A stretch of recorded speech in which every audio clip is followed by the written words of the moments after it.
In 2005, my mother had to be in London for an interview. My mum and dad took the train to make a day of it, with the interview being held in the afternoon. They got the early morning train to London, went shopping and had some lunch. By the time my mother's interview had finished, it was pretty late, and they had a choice to catch the subway and make a run for their last train home, which would get them home around silly o'clock in the morning, or stay in London overnight and catch a subway outside of King's Cross, then back on the subway to the first thing in the morning. My folks aren't spring chickens by any means, I'll have you know.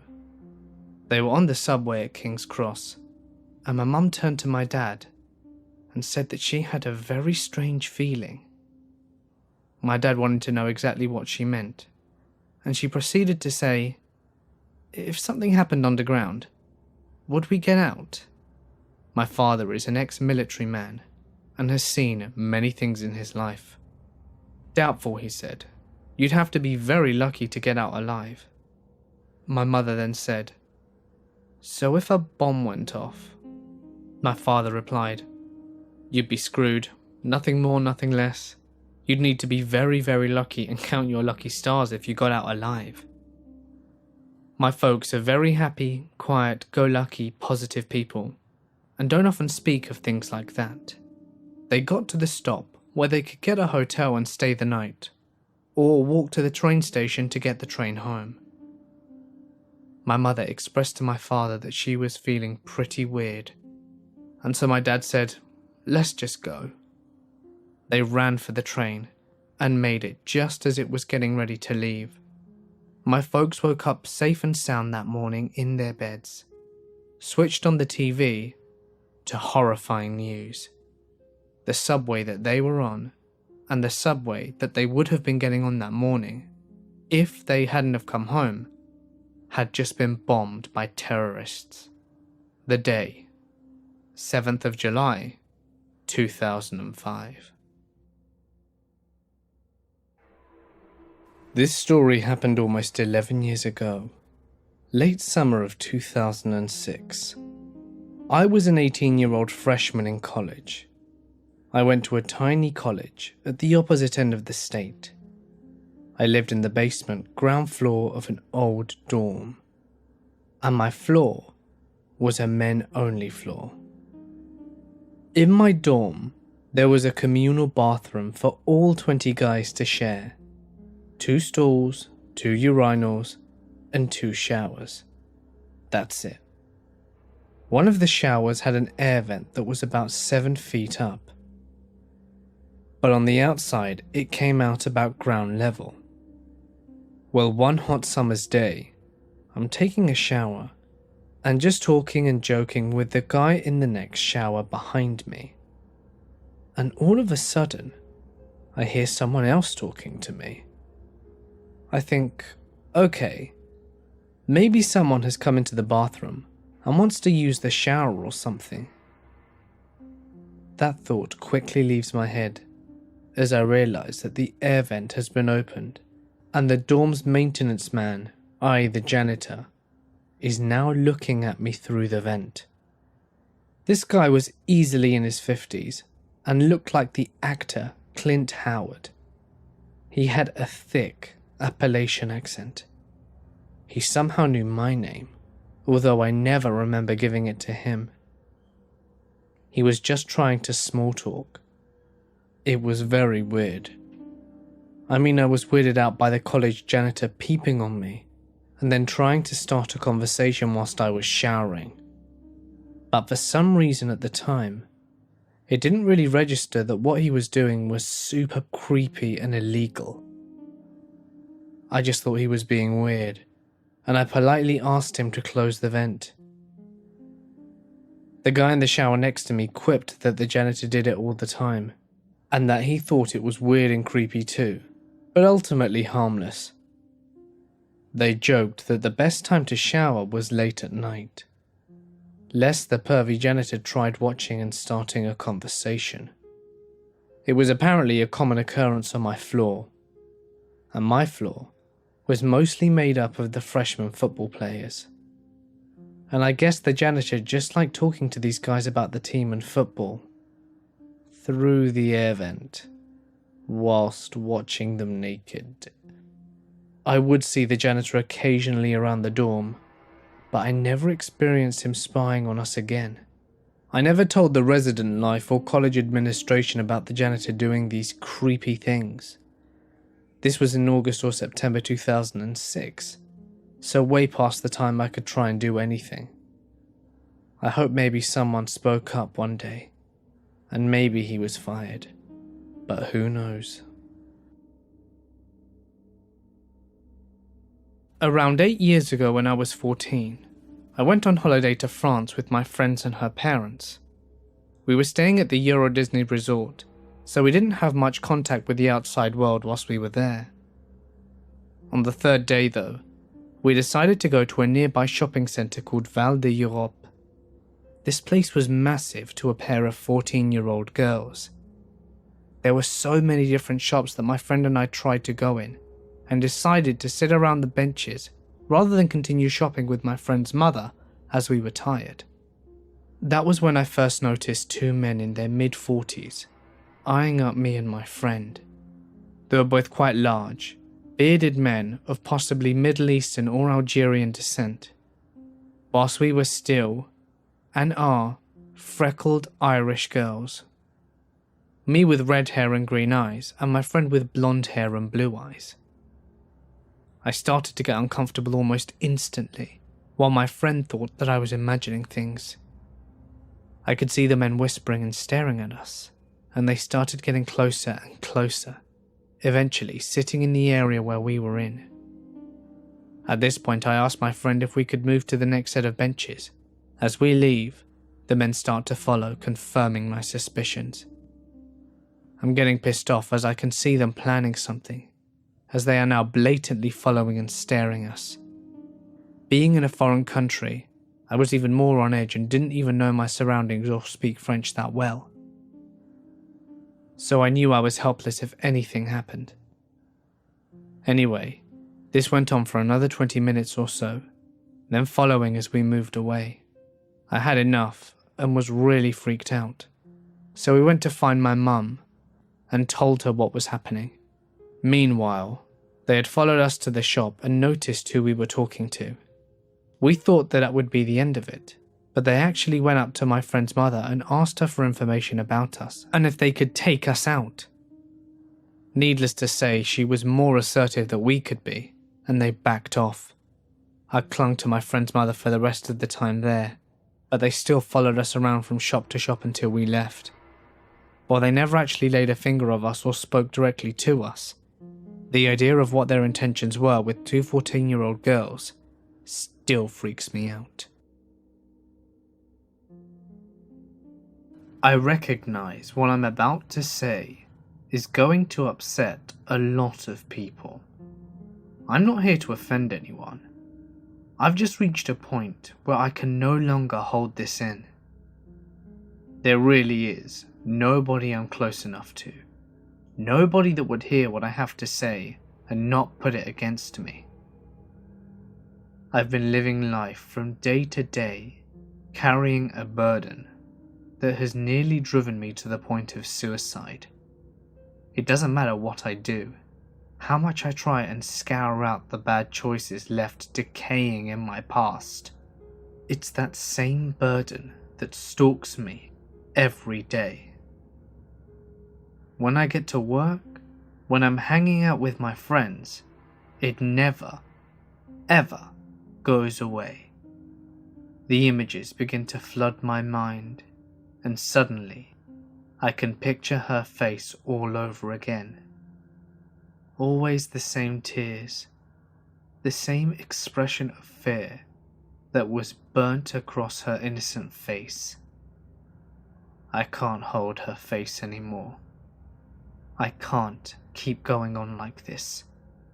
I'm telling you this in the hopes that the possibility of putting my story out to the world, I may be able to free myself from some of the guilt. Before we proceed any further, you should know that I'm not a good person. Don't get me wrong, I try to be, I really do, but part of me is convinced that the life I live right now will never make up for who I was and what I've done. You may come away from this hating me, and for that, I can't blame you. I spent a good part of my life as a neo-Nazi. While a lot of guys I hung out with were doing it for the trend, I saw that life as something more. I was part of something that I really believed in. It was religion, my religion. At one time, the German people had recreated a section of the world in their own image. I saw Hitler as a prophet, sent to the Aryan people to lead them into a fresh era of power and prosperity. I thought Hitler held a vision, but they killed him before he could realize it. I considered myself one of the chosen many entrusted with a flame that we could take out into the world. We could finish what our great leader had started generations ago. I know now that all of this was bullshit. We were all just oblivious cogs inside of an obsolete machine. We were young then. We were furious, angry, and we felt like outcasts. Angry that this world didn't understand us, and more importantly, it didn't even try. We were all products of broken families, abandonment, abuse. We all felt alone out there, exposed. My parents had just gotten a divorce. The split was sudden and sharp. I was 13 at the time, yet I couldn't realize why they did it. The sole thing that made it abundantly clear was that my mother insisted that I would live with her. My father agreed to the arrangement without putting up the slightest hint of protest at the idea. That part hurt. It hurt bad. I always was close to my father, closer than my mother and I could ever dream of being. I held nothing against my mother. My father and I just always seemed to click. I guess we were so much alike. But it turns out that that could not have been further from the truth. With the exclusions of a few brief visits stretched out over the years, I'd never seen my father, at least not enough of him for it to mean anything. I carried on my life from that point under the assumption that my mother had somehow been the cause of everything. I didn't know why she'd pulled our family apart. I just knew that I resented her for it. I'd find out years afterwards that the reason behind my parents' divorce wasn't as much my mother's as it was my father's infidelity. He had been screwing this girl behind my mum's back for about a year. I saw that nasty bitch once when I spent Christmas over with the old man. Perky blonde and stupid. I determined that my mother's obvious replacement was barely out of high school. The whore introduced herself as my father's friend. Even then it didn't take long for my teenage mind to put two and two together. It was a revelation that only made me withdraw further into myself. Every day I had to look at that thing. I watched her wander around the house in her tight t-shirts and laced panties. She never saw it as inappropriate, dancing around the house half naked whilst her boyfriend's teenage son was visiting for a week.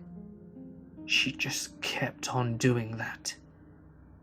Either way, she was oblivious to the inappropriate nature of her actions, or she simply didn't care.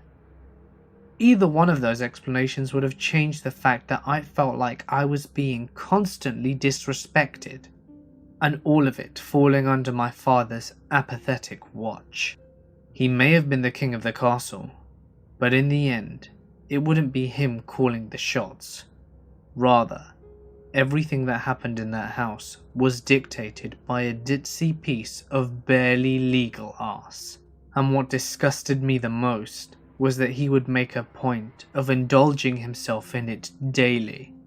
Whilst my father kept his flirtatious gestures toned down in the beginning, he'd eventually get comfortable enough to start repeatedly articulating his unfiltered appreciation for all things jailbait. She'd grin, and he'd slap her on the arse. It would be moments like these that constantly seemed to happen within my proximity. I tried to dismiss it, act like their interactions were not driving me mad on a daily basis. While my father saw a walking sex doll, all I could envision was that whore was what he chose over Mum. 2 days before I went home, my father began hounding at me to go do something outside the house, to sweeten the pot. He even gave me $40 and recommended that I catch a movie at the theatre across town. I knew what he was going to do, and I knew that he was intending to do it with her. I heard them through the walls nearly every night. They were so loud that I would have to cover my ears with a pillow to get some sleep. Apparently, screaming after dark wasn't enough for my dear old man. Apparently, he was in the mood for a midday snack. I reluctantly agreed and took the bribe money. I had only been outside the house for a few minutes when I suddenly felt compelled to go back in. I returned to the front door, only to find that it had been locked. I raced around the house only to find the same with the back door, with no traditional way back in. I improvised by climbing through the guest room window. I learned very quickly that it wasn't my sounds that mattered, rather the sounds that were occurring from my father's bedroom. Loud, wet gagging, as if someone was being choked from behind the threshold that was cracked open just a few feet ahead of me. As I proceeded forward, the sounds would become more and more acute. Strange, disturbing gurgles that carried across the hall. These were the sounds that continued to befuddle me, right until I slowly pushed the door open enough for me to peek through. I was speechless from what I saw. My father's girlfriend was laying on her spinal column, while he forcefully ground her face from an upward angle. At that point, I wasn't a stranger to sex. By then I had learnt the basics along with a few extra notes I'd picked up from other kids in the neighbourhood. But what I was seeing, however, didn't fall into any of those classes. The exchange had been proceeding on long enough to cause the girlfriend's makeup to start oozing onto the bedsheets beside her. She cringed, she gagged, but she never stopped, nor did she let my father know how uncomfortable she was. She simply lay there in complete submission. As mad as I had seen my father in prior days, I couldn't help but feel a little pang of admiration for what I was seeing. He was punishing her, and she deserved every minute of it. The explicit moment would last for about another 10 uncontrollable minutes, before my father ended with a scream that resounded throughout the empty house. As soon as my father collapsed in exhaustion, I kept watching as the girlfriend slowly gathered herself, quickly placed a hand over her smeared mouth, and kept any of my father from spilling out as she proceeded to get off the bed, taking a few disjointed steps into the adjoining bathroom. That night, all I could think about would be what I watched in that bedroom. It took me hours to get to sleep. The next morning I awakened to find my father had left early to get an oil changed before taking me back home that afternoon. As I walked through the house, I detected that my father had gone alone. The TV was playing in the living room on the couch, and there lay the girlfriend passed out, wearing her usual attire. I attempted to get her attention, but she didn't even move. I must have stared at her for 15 minutes, every second spent thinking how my father punished her. how she deserved everything she received. I wanted to practice what my father did. I wanted to punish her too. I foolishly convinced myself that I would practice what I envisioned, and she wouldn't try to stop me. I crawled on top of her snoring body and positioned myself like I'd seen earlier. She opened her eyes right as I began to fidget with my zipper. She said nothing in those first few seconds. Once it all finally set in, she let out a scream that hurt my ears before pushing me off to the floor. She then quickly dashed into the bedroom, slamming the door behind her. When my father got home, I knew that he would burst into my room shortly after. It all happened faster than I even thought it would. He kicked my ass like I was simply another guy off the street. When all was said and done, he threw me a towel, gave me enough money for a bus ticket, then ordered me to get the hell out of his house. He never told my mother why he sent me to get the bus. He never told her why he abruptly decided to cut the visits from Blue Moon down to almost non-existent. I couldn't have cared less. As far as I was concerned, my father was dead. Nobody gave a shit about me, and I wouldn't give a shit about them. I soon became the epitome of adolescent delinquency. It was during that time that I was approached by a skinhead at a skate park. They were throwing a party and inviting kids from around the neighborhood. I decided to go, and my life changed forever. I could tell right away the people I belonged to. We were the orphans of society, but we were also the descendants of proud people. A proud race. A pure race.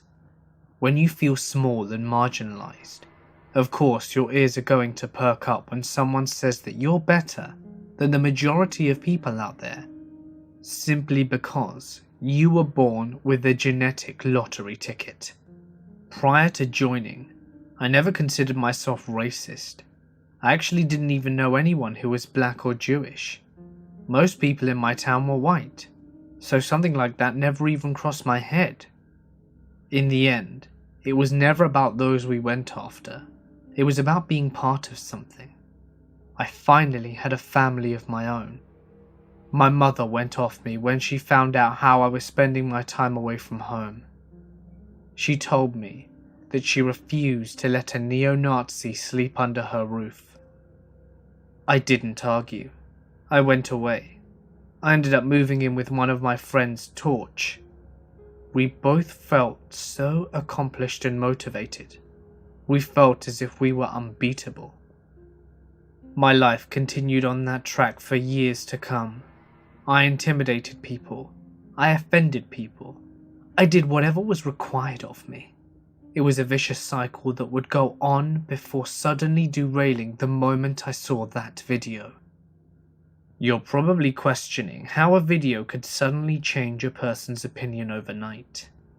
I can tell you now, with no exaggeration, that my opinion didn't just change. Every fiber of my being changed. And it didn't occur overnight. It happened as soon as I turned off my computer. I couldn't sleep that night. So I got on the net and started cruising the usual white power websites and messaging boards.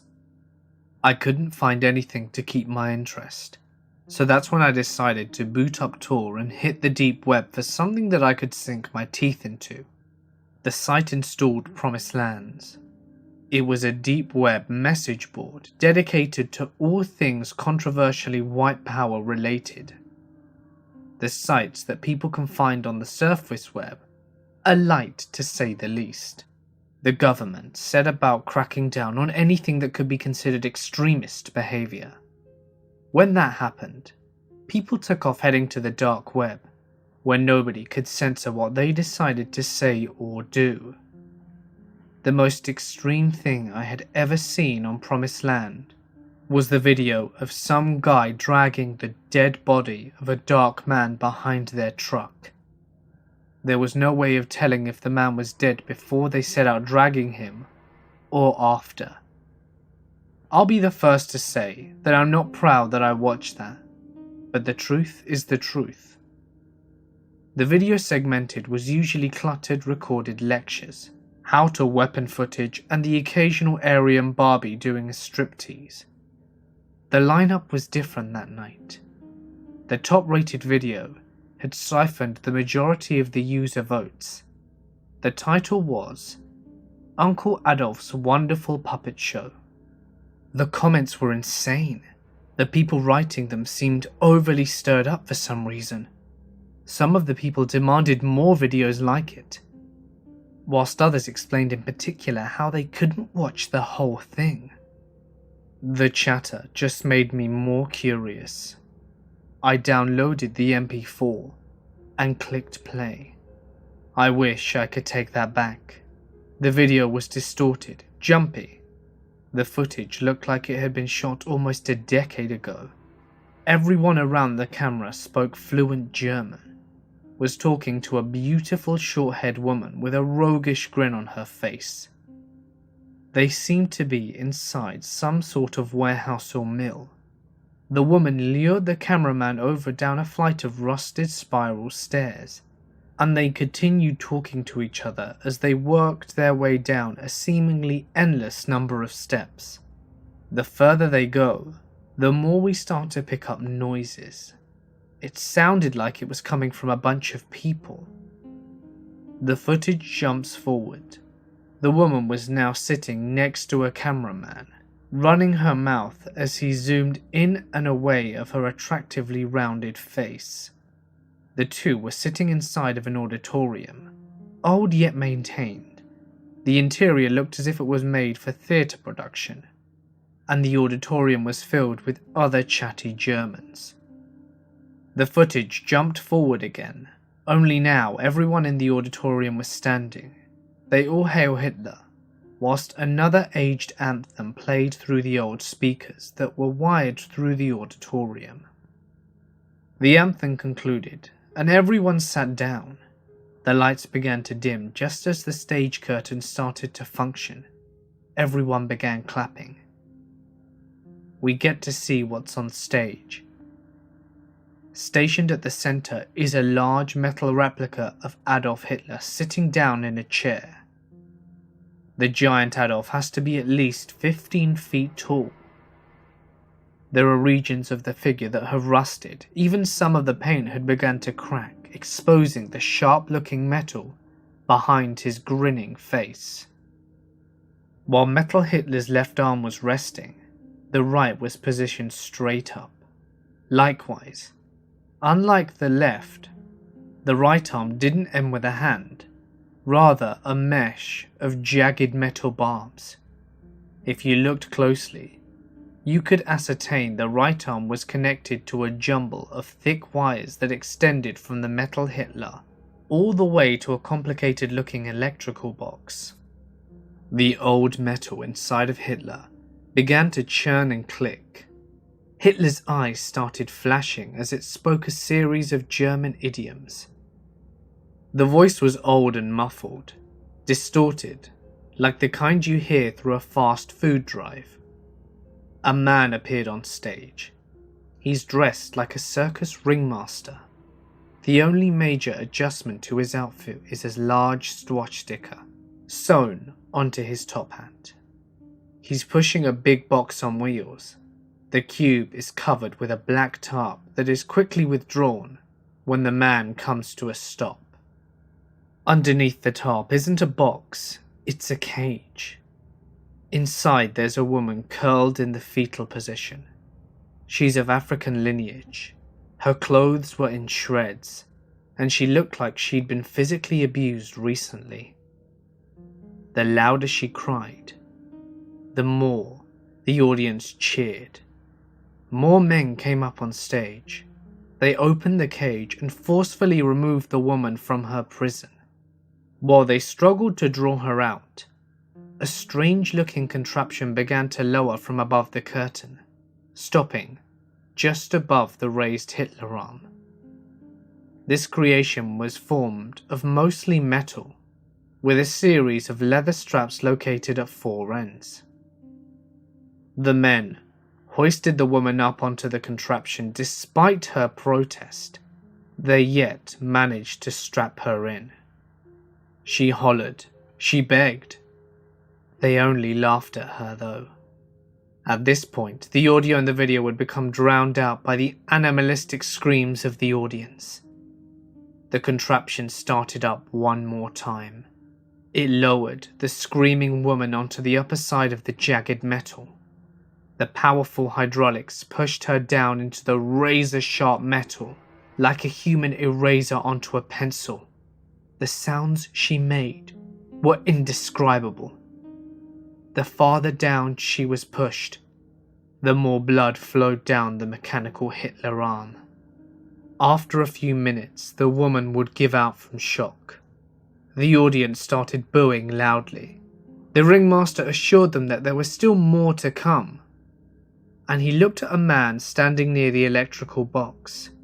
He nodded, and the man pulled a lever down.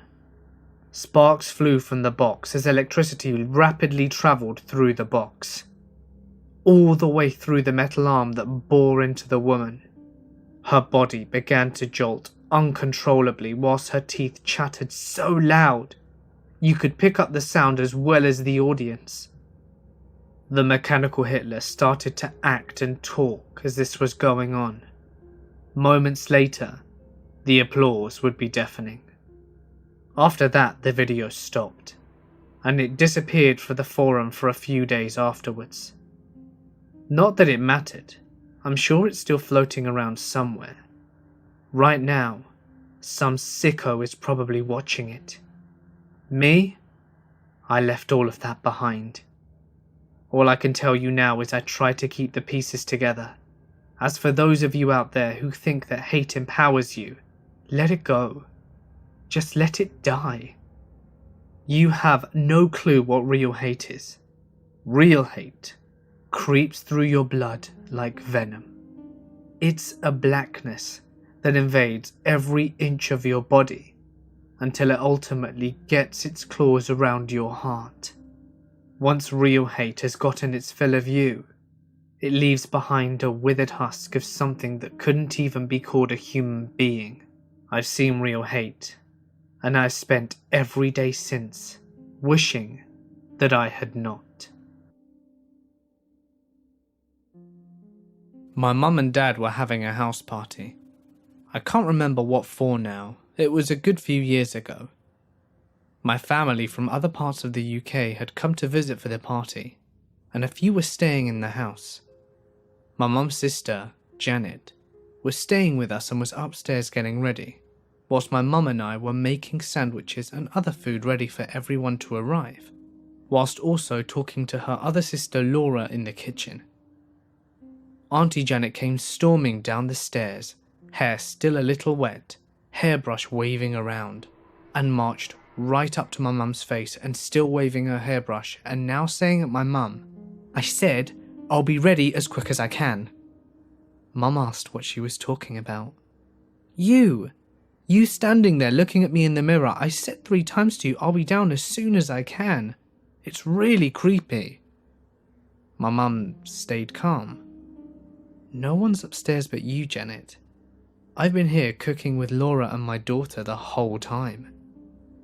The two of us nodded in agreement, telling Janet the truth. Mum had been in the kitchen the whole time. She even had her oven mitts on from taking things out and adding more things to the oven. Now looking as white as a sheet and shaking, my auntie told us how a lady, looking almost exactly like my mum, was staring at her, standing behind her, looking at her through the mirror. My auntie turned her hairdryer off, not taking her eyes off the mirror, and said, "Give me a minute." The lady walked away and started going down the stairs. My auntie drove the 2 hours home that night, not wanting to stay at my parents' house. This story happened to me when I was 7. I'm 18 now. So my mother and I, my mother being a single mother, decided to travel to Paris from Finland to see Disneyland and the city itself. Disneyland was amazing, and I loved every second of it. But even though we had 2 days left at the park, my mother insisted that 2 days before we left, we spent it doing a few more cultural activities, which I personally wasn't too keen on, but she insisted. So we left Disneyland that day to visit the most famous sites in the city: the Louvre, the Arch, the grave of the unknown soldier, the Versailles, even though it's not really in Paris, and of course the Eiffel Tower. We saved the tower for last. I kept looking at my watch thinking that we may just have time to go on a few rides later that day. When we got to the tower itself, I insisted on looking around various small souvenir carriages. I ran off to look at the stands without my mum, and after about 15 or 20 minutes of looking around different versions of the same Eiffel Tower keychain, I noticed that she was nowhere to be found. Initially, I wasn't too shaken up, since I'm sure my mother was sitting somewhere keeping an eye on me, in the way she always did. I decided to walk a few more stands closer to the tower itself, and after a few minutes, I did a 360 look around to try and see if I could locate where she was, but to no avail. At this point, I had started to panic. Being a tiny Finnish boy in a foreign country, and with no understanding of French and barely any English, I grew only more anxious and scared of my situation. This is where the story gets creepy. Whilst walking around aimlessly and scared, trying to find my mother, I see a tall guy staring right at me, maybe 20 meters away, doing the finger gesture, suggesting for me to come closer to him. I was quite creeped out and decided to turn around and walk away. Perhaps I'd be able to locate my mother. The next set of consequences I will never forget, and have possibly been the scariest moments of my life. From nowhere, I see a long dark shadow in the ground, and I get a very uneasy feeling from the bottom of my stomach. I turn around to see the same guy standing behind me, with a huge grin on his face. He then proceeds to say something in French, but I stand there paralyzed by fear. He then says something to me in English, with a very thick accent. "Follow me, little blonde boy." Now, like I said, I didn't really speak English at the time, but from watching plenty of American cartoons and movies with subtitles, I understood that. The man tries to reach out for me, but I start running from my life. I kept screaming for my mother, when out of nowhere, she appears, the man still running towards me as I run into her arms. My mother quickly asks me if I'm alright and what happened. I hastily explain my encounter and we both turn around so that I can point him out to her. But the man has literally vanished into thin air. The thing is, when he confronted me, we were nowhere near any buildings or vendor carriages, and the tourist crowds weren't awfully large either. After comforting me for a minute, my mum explained to me that she had to go buy a bottle of water from a vendor, and had tried looking for me afterwards. Safe to say, my mother stayed by my side for the rest of the trip, and didn't let me out of her sight again. I had several years to rethink the whole situation I was in. I still think to this day that I could have possibly been kidnapped. I can't help but wonder if those were his intentions or not. Maybe this man saw me, walking aimlessly for minutes trying to find my mother. But then again, who knows? I may have wound up in a completely different situation if I hadn't have run when I did. Nevertheless, this incident has easily been the creepiest encounter of my whole life. I have been working night shifts at a hospital for 7 years now, and I have had quite a few stories. There was one time I came into work one night. Jen, one of the nurses, told me that my other co-worker Jay had the creepiest thing happen to him a few hours prior. A patient had passed away in one of the rooms abruptly, so the room was cleaned and was quickly occupied by another patient who had coded and was pronounced dead, but was then resuscitated. Soon after being admitted in his room, he complained to the nurse, "I can't be in here. This man won't stop looking at me. He's really worried about his dog. His dog doesn't know that he's dead." She had assumed that he was just seeing things, and said, "Oh yeah? What does he look like?" He described the deceased patient perfectly. I could see the chills running down her spine as she was telling us the story. It turns out that the man did have a dog as well. The new admission was moved to another room. Jay said, "I don't believe in ghosts. They aren't real. I want to see it. Tonight I'm going to provoke it so that it can show itself." 3 a.m. rolls around, and the three of us are at the nursing station. Jay starts playing YouTube videos of various puppy sounds. Soon after, 2 lift team guys come up. We forget what we were doing, close the video, and start another conversation. Suddenly, we all hear it, except for Jay. A dog barking in the same room, loudly and clear as ever. The lift team guys say, "Does anyone have a dog in here?" Jen and I simultaneously shit ourselves. I used to make a living off the dark web. I guess the correct way to phrase it was that I made a living off people's fear from the dark web. Allow me to explain. I ran a fairly popular YouTube channel.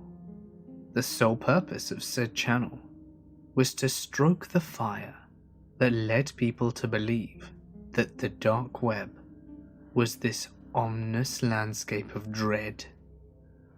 You know what I'm talking about. My channel was no different from that of hundreds of others out there. I would rack up thousands of views from me filming myself browsing the deep web whilst playing into the notion that I could stumble onto something sinister at any moment. I never did though. The truth was, the whole thing was a scam. Not the kind of scam that legitimately ruined people's lives or anything, but every video I recorded was rehearsed beforehand. I knew where the journey would take me before I even pressed record. My usual process involved hours of browsing until I found a few sites or threads that I could milk for at least a couple of episodes. Most of my uploads were 2-parters. Human trafficking, government conspiracies, satanic cults. All of it was bullshit. Just fearbait to get people to hit the subscribe button and click on my videos. People used to sit around campfires and tell ghost stories. Ghost stories gave way to urban legends. The deep web is just a modern continuation of our society's obsession over the bogeyman. The sites that I visited in my videos never yielded any truly terrifying results.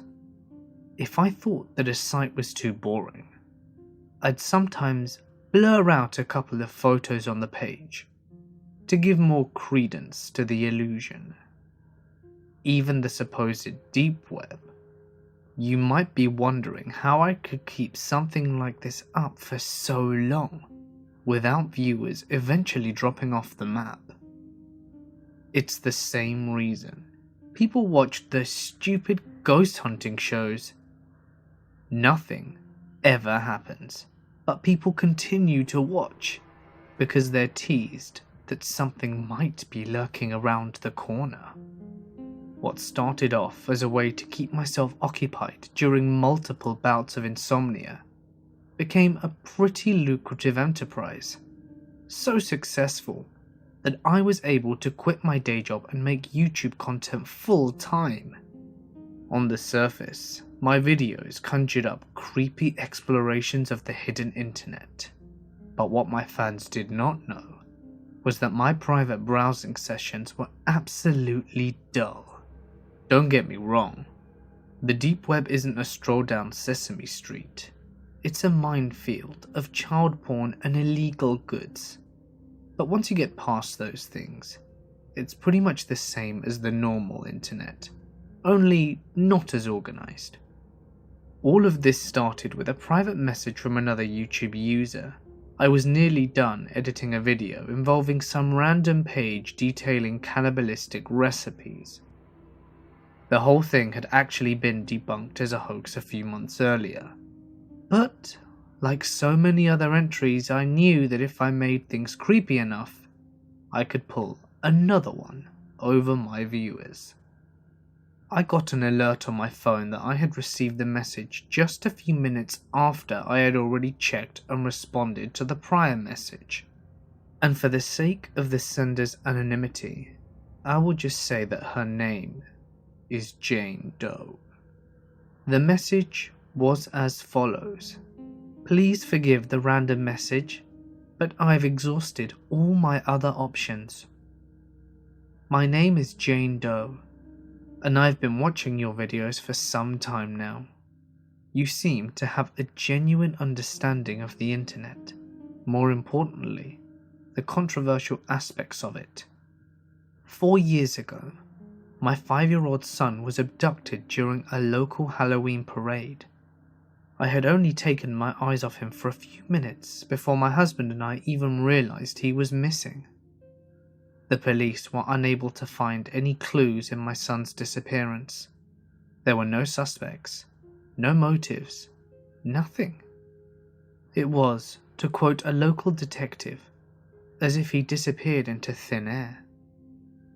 The investigation continued without yielding any solid results.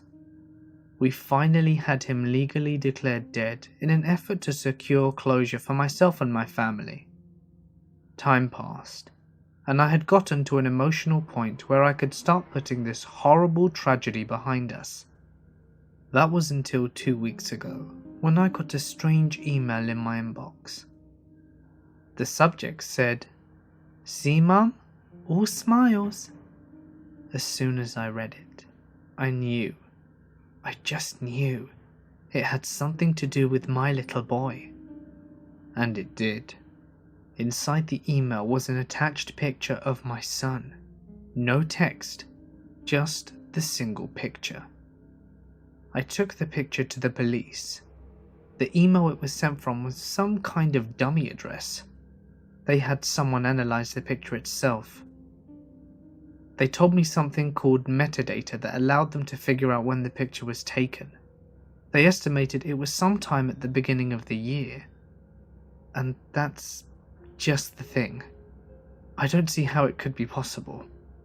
In the picture, he looked like he hadn't aged a day. And it's been 4 years. He'd be at least 9 by now. And I just don't understand. As before, the police have hit a dead end. They can't tell me where the picture was taken from or who sent it. Like I said, I've watched your videos. I know you haven't done anything about missing children, but I was hoping that if there was some way that you could help, some way, any way. If it's about money, I could pay you, so that you know I'm serious.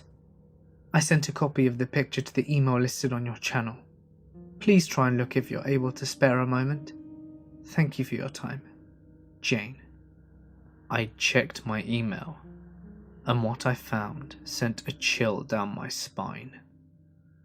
The picture attached was indeed that of a 5-year-old boy, but something seemed wrong, off.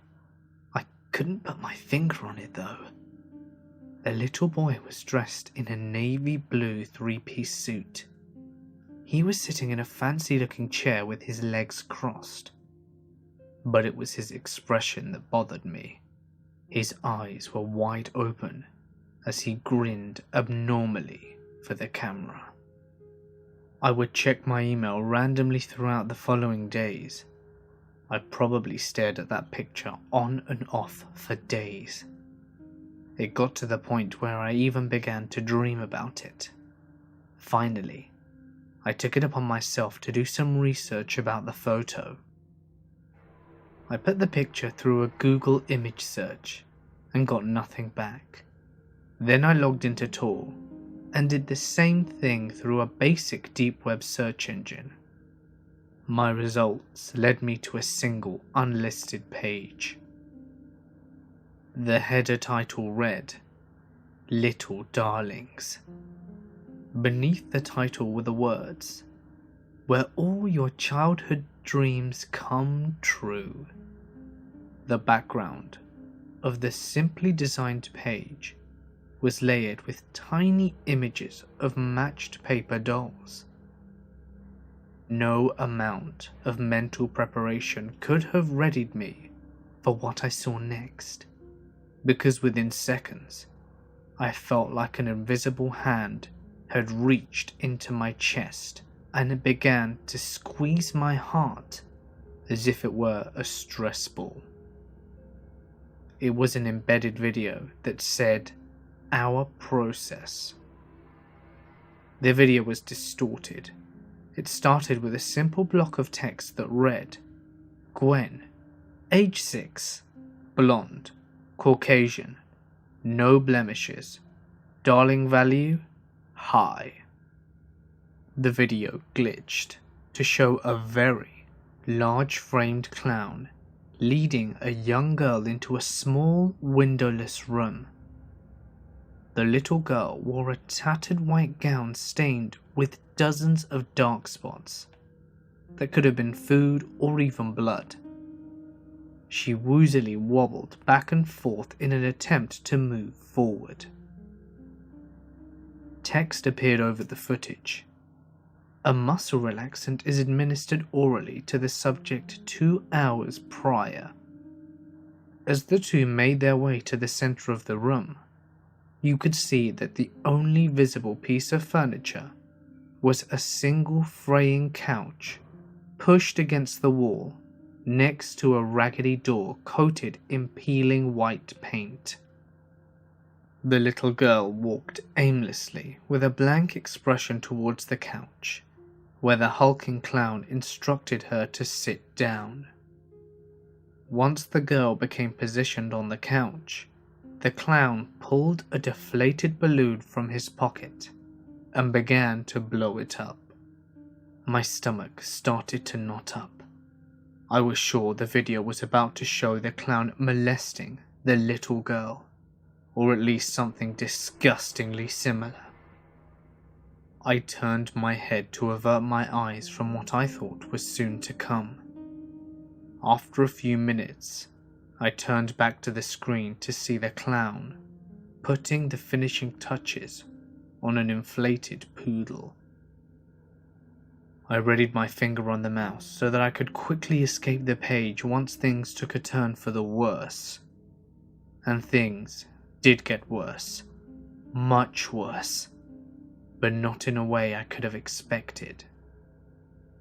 After completing the animal balloon, the clown handed it to the little girl, whose eyes lit up as bright as they could considering the current state she was in.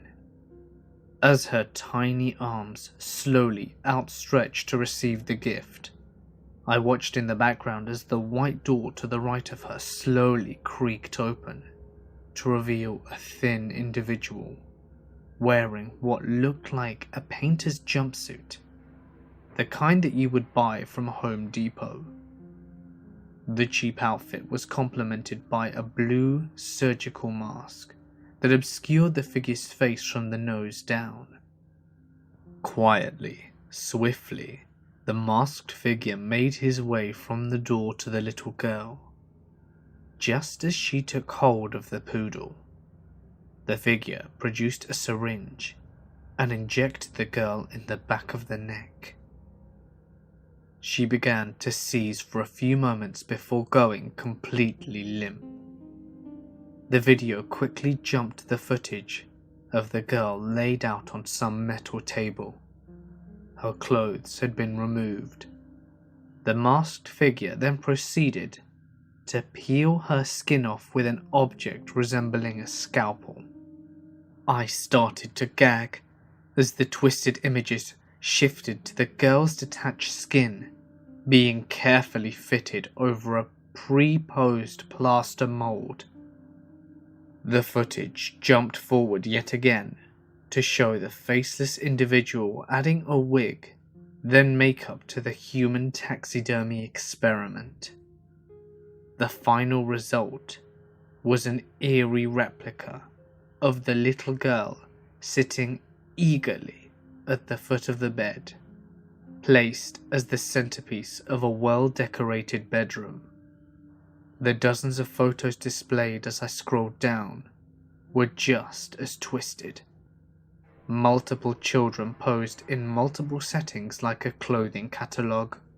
Next to every child was a price tag, ranging in the high thousands.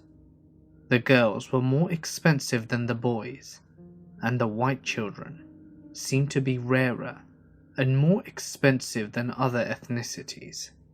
It wasn't until somewhere around the 10th photo that I noticed what had been disturbing me about them. It was the eyes. All of the children's eyes had been replaced with hollow glass imitations. In the weeks since I visited the site, I can still see those same eyes staring back at me every time I close my own. I haven't made or uploaded a video since I stumbled onto Little Darlings. I don't even know how I can go back to doing what I used to do. I haven't even responded to the woman's message. How could I? What could I say that wouldn't send her into a deeper fit of despair? No, I think it's too much. As we may crave the truth, there are some things in this world that we should remain shielded from. In closing, I'm not going to tell you to stay off the dark web. All I'll say is this: I've lost my faith in humanity, and if you saw what I've seen, you would lose yours as well. My mother is a teacher in a small elementary school. At the time, she taught first grade, and right after school, instead of riding the bus, I would go to her classroom. I always found that there was one janitor that just seemed off. He would stare at all the kids and yelled at them when they were in the hall alone to watch out for strangers. Nobody got a good vibe from him, and he had the creepiest, dead eyes that looked like he was trying to look into your soul. My friend's mother was also a teacher, so me and her sister would often hang out. One day, her youngest sister, who was in kindergarten at the time, went to use the bathroom, and when she came back, she said something that drained the colour from all our faces.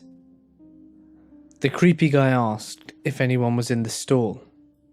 She promptly replied with yes, and despite the fact that she replied, he immediately twisted the lock and opened the door. We rationalized that maybe he didn't hear her. He always did stuff like it and it creeped us all out, but we thought he was just a creep. A few months later, we found out he was being transferred to a new school, and that was a relief. Years went by without anything strange happening, until I noticed cops outside every entrance of this school. I asked my mum why they were there, that Stevie the janitor was caught sneaking into the girls' locker room and attempting to rape the two girls that were changing. When he was arrested, he said that he would kill the principal and the superintendent, as well as anyone who got him fired. So that's why the cops were there, to protect everyone at the school. So creepy janitor guy, Let's not meet again. This story takes place on a magical holiday. Me and my family had gone to Disneyland to celebrate my parents' anniversary.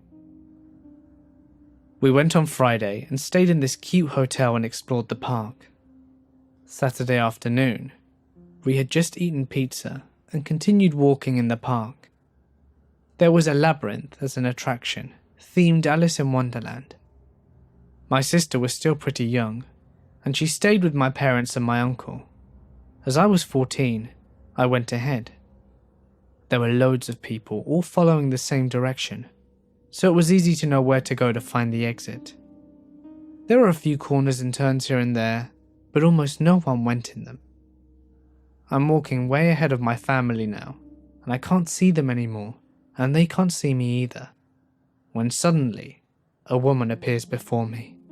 She's small, has dark tinted skin, and she starts following me, and then talking to me.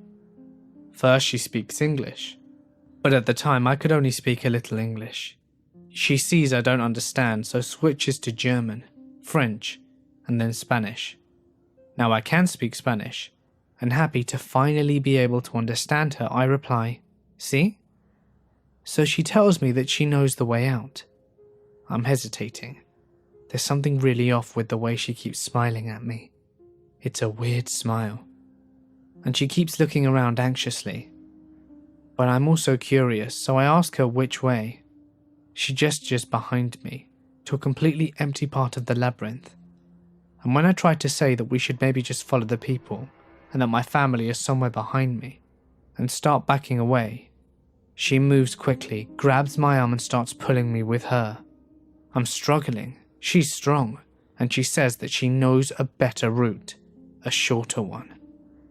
My mum appears around the corner, so I jerk myself free and throw myself into her arms. The woman then mumbles something and quickly walks away in the opposite direction that she was pulling me. To this day, I still wonder what would have happened with me had my mum not appeared the second that she did, and had the woman been able to drag me with her.